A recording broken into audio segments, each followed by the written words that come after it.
Voter লিষ্টৰ পৰা লাখ লাখ মানুহৰ নাম কৰ্তন হৈ গ'ল। যদি আপোনালোকে এতিয়া ভোটাৰ লিষ্টটো চেক কৰা নাই তেনেহ'লে আপোনালোকে আজিয়ে 26ৰ ভোটাৰ লিষ্টটো চেক কৰক যে আপোনালোকৰ লিষ্টত নামটো আহিছে নে অহা নাই।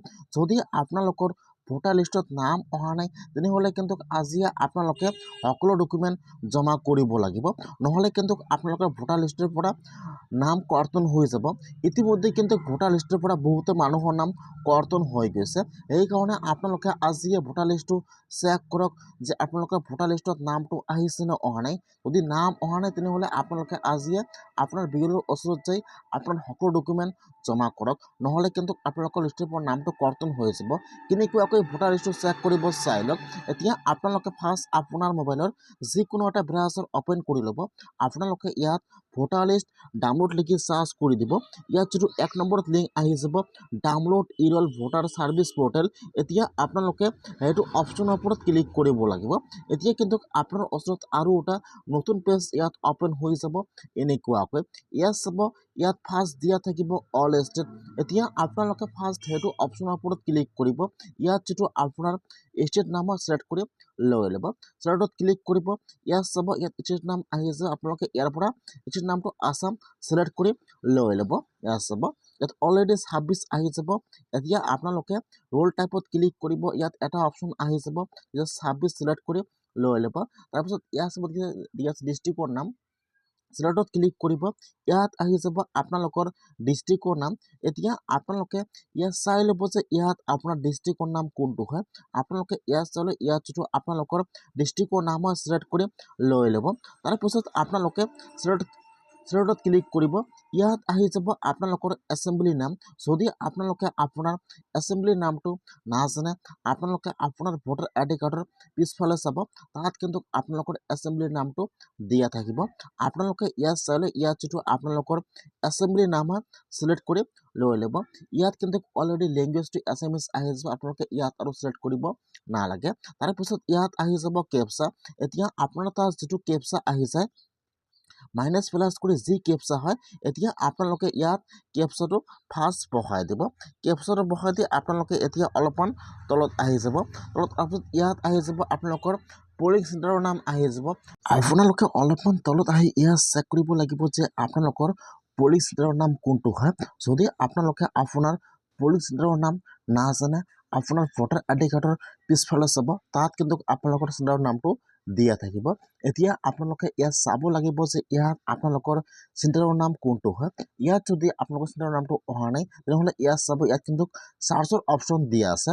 এতিয়া আপোনাৰ যিটো চেণ্টাৰৰ নাম হয় আপোনালোকে ইয়াত লিখি জাষ্ট চাৰ্চ কৰিব। ইয়াত চাব, ইয়াত চাৰ্চৰ অপশ্যন দিয়া আছে, আপোনালোকে এইটো অপশ্যনত ক্লিক কৰিব।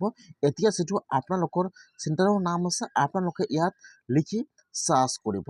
তাৰপিছত কিন্তু ইয়াত আপোনালোকৰ চেণ্টাৰৰ নামটো আহি যাব এনেকুৱাকৈ। ইয়াত চাব, জাষ্ট খালি ইয়াত 2টা বা 3টা আখৰ লিখি ইয়াত চাৰ্চ কৰি দিব।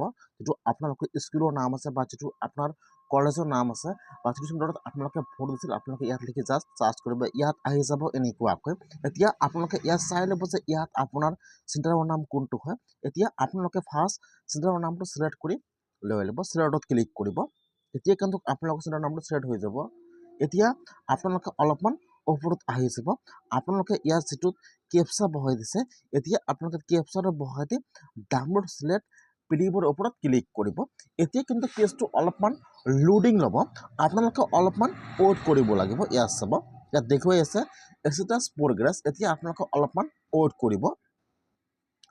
অলপমান পিছত কিন্তু ইয়াত আপোনালোকৰ গাঁৱৰ লিষ্টটো বা আপোনালোকৰ চেণ্টাৰৰ লিষ্টটো আপোনালোকৰ মোবাইলত ডাউনলোড হৈ যাব। এতিয়া আপোনালোকে ডাউনলোডত ক্লিক কৰিব।